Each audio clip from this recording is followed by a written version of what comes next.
Good evening, everybody. Had a bit of a rough week. Tuesday, I had an acid flashback, actually. But, you know, considering my life, I mean, you're not really going to forget the time you see your father throw acid in a policeman's face. Yeah, it's just tough. I mean, I'm dressed up. Well, I'm actually dressed for my other job.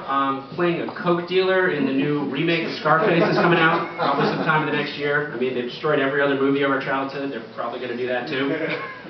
So, but yeah, no, I actually don't have a job. I'm looking for a job right now, which is probably one of the most frustrating processes you could ever do in life, is just looking for a job. Because it's basically any job, if you're applying for a job in our modern society, you're basically not qualified for it. It really just seems like, oh, you don't have it, you're looking for a job? Well, we're not looking for people like you. Especially whenever you go on their websites, they're always like, nobody has offices anymore, you can't call, you can't mail, you can't try to set up an appointment, you have to use their website. And whenever you get to a website, it's like, at the start of a website, oh, it's just glorious, it's glorious, it's, you know, hey, here's all the happy people at our company, and here's our happy customers. What? You wanted employment? At the bottom of the page! Right? It's like literally, kiss my feet. You must kiss my feet to apply for this job.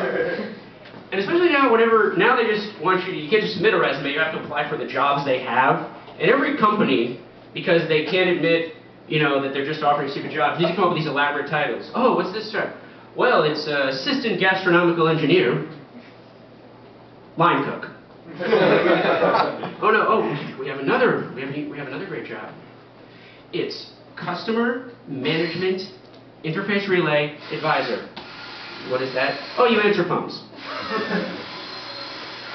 With a lot of websites, it just gets frustrating for me because so often you basically have websites, especially for businesses I've noticed, that are just set up horribly. You basically go on the website and it doesn't list the location, it doesn't list the contact information, and it doesn't ever list what the hours are. Where it's just like, you know, there's one guy, yeah, I want everybody in the world to know that Tony's Pizza Place exists. Should we tell them where it is? No! I think it's important for life to have some mysteries. We just spoon feed it to the customers. They're not going to learn any responsibility in their own life, so we need to, you know, you need to struggle for something. It's, you know, we struggle to make our pizza, they need to struggle to find out where we are. I mean, it would be as though I came up to you, and you like what I do, and you're just like, oh, I'd like you to work in my company. Okay, here's my business card. And the only thing it read was, Shawn Barron, nice guy, likes chili. So, one of the things I do because I don't work is I read a lot, and, you know, I like to read a lot of different things. I was reading this interesting book. It was about a Jamaican-Irish cowboy. It was called The Legend of Blackjack O'Reilly. And in this book, there's this great scene where Blackjack, he's in Colorado, and he's rampaging all through this town. He's like on his horse, and he's rampaging through the town, and he goes into the church, and he freaks out the parishioners, gallops out on his horse. He's then going, and he goes into the general store. He just makes a mess in the general store, and he's going all like this. Finally, he goes to the saloon, and he goes up, and it looks like, you know, he's still on his horse. He looks like he's about to order a beer, and he looks down at the bartender, and the bartender looks at him, and he's just like, Blackjack, are you ever going to get off that damn horse? Blackjack just goes, no, but I do have a friend who's into that sort of thing. One of the other things I like to read a lot is the news, and one of the more interesting stories that I read last week that I thought would have been a lot more is apparently scientists here in America have found a way over the past few years to make vaginas in a lab and implant them into women who do not have vaginas. And it was just really like, it's insane that life is essentially becoming a David Cronenberg film right now. Alright, we got some film fans here, that's good. So, but it's just, I was trying to imagine what's going to happen when that hits the commercial market. You just see, you know, maybe one day through the streets in New Brunswick, this girl's just skipping happily. So her friends, Mary, what happened? Oh, girls, it's great, I got the new Chinese model today. And I just can't imagine if you had to work in that, like, employee theft. If you work in a factory that makes vaginas in a tube, must just be ridiculous. Just like stop and go, hey you, why are you happy suddenly? Let me check your pants. And I can imagine when this hits for lots of other people, because, you know, there's the intended target, but then, you know, everybody is, it's like, you know, with all sorts of surgery, everybody's going to do it. They'll just be like, what happened to Dan? Oh, it's terrible. Ever since he came back from the surgery, he just sits at home with his legs crossed with that creepy smile on his face. 4 months later, Dan was found starved to death. Still with a smile on, though.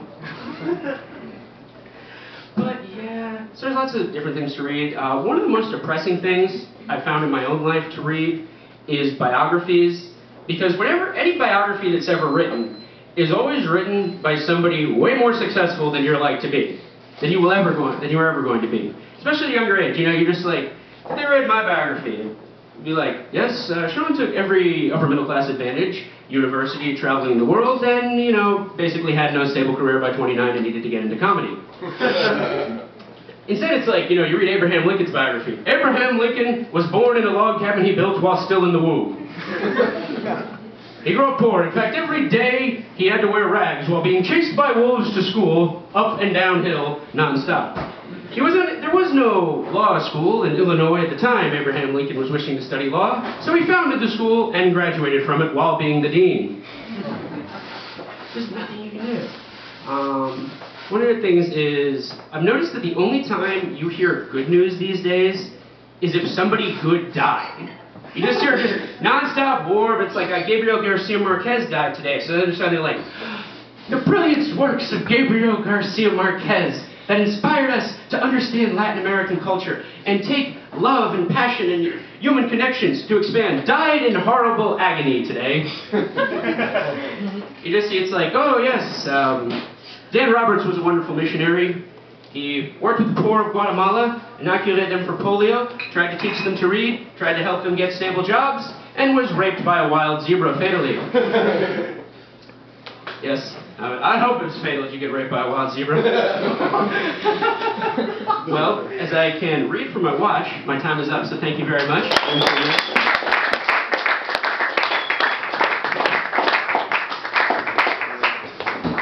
All right, give it up for